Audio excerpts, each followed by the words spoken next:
Wanita yang menjadi korban kejahatan. Dia mengalami korban kejahatan, akhirnya mohon maaf diperkosa hingga akhirnya dibunuh. Lalu suatu ketika ditangkaplah para pelaku ini. Dikatakan kepadanya, apa yang engkau lakukan? Subhanallah. Maka ditangkaplah orang-orang ini. Dan wanita yang kedua ditanya, kenapa engkau tidak mengalami hal tersebut? Padahal engkau berjalan di tempat yang sama, engkau hanya selang beberapa jam setelah wanita pertama itu lewat, namun ternyata wanita yang kedua ini tidak mengalami sedikit pun kejahatan. Maka subhanallah ditanyakan, apa amalanmu? Bagaimana sholatmu? Bagaimana puasamu? Bagaimana doa-doa yang kau panjatkan? Kata wanita ini, saya ini adalah seorang mu'allaf yang belum banyak menghafalkan doa. Saya ini wanita yang tidak banyak menghafalkan doa, saya tidak banyak mengamalkan sesuatu karena saya masih belajar juga. Namun ada yang pernah diajarkan oleh guru saya yang tidak pernah saya tinggalkan. Apa itu? Setiap saya mau keluar rumah, saya membaca Bismillahirrahmanirrahim, la haula wa la quwata illa billah. Saya membaca Bismillahirrahmanirrahim, dengan nama Allah saya serahkan semuanya kepada Allah. Saya bertawakal kepada Allah Subhanahu wa taala. Karena kita membutuhkan Allah Al-Wakil ketika kita mau keluar rumah. Kita membutuhkan Allah Al-Hafiz yang menjaga ketika keluar rumah. Kita membutuhkan Allah Al-Wali yang menemani kita ketika kita keluar rumah. Maka subhanallah, wanita ini membaca Bismillahirrahmanirrahim, la haula, tidak ada kekuatan. Ya Allah, bagaimanapun kuatku, lebih kuat lagi penjahat kalau mereka beramai-ramai.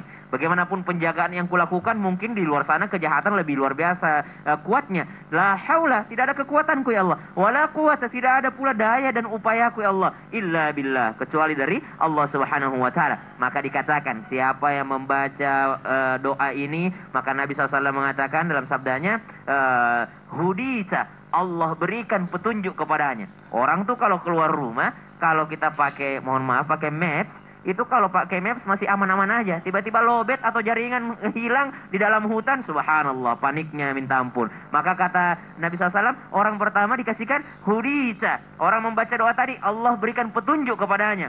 Wa wukita wa kufita, dan Allah berikan perlindungan kepadanya, dan Allah berikan kecukupan padanya. Kita keluar rumah kadang-kadang kita nggak tahu nih, ini cukup nggak bekal nih, ini bensin cukup nggak nih, ini kita keluar rumah cukup nggak dalam perjalanan ini. Subhanallah. Maka Allah berikan hidayah, petunjuk jalan, petunjuk kepadanya sehingga menempuh jalan yang benar. Kemudian Allah cukupkan baginya, yang kurang-kurang Allah cukupkan, dan Allah lindungi dia. Dan Allah mengutus puluhan bahkan ratusan ribu malaikat untuk mendampinginya. Maka subhanallah, baca doa ini agar terlindung daripada kejahatan. Dan yang kedua, jikalau kejahatan itu sudah di depan mata, dan serahkan semuanya kepada Allah Subhanahu wa taala. Intinya, jangan memancing kejahatan. Jangan memancing kejahatan. Ada teman-teman mungkin keluar rumah ya dari ATM-nya mancing gitu. Kalau misalnya kelihatan, wah ini orang lalai nih. Berlebihan. Perhiasan berlebihan, ini orang lalai nih, tasnya mahal, pasti isinya mahal juga. Nah subhanallah, maka berikanlah penampilan kita atau yang dilihat sama orang sesuatu yang sederhana saja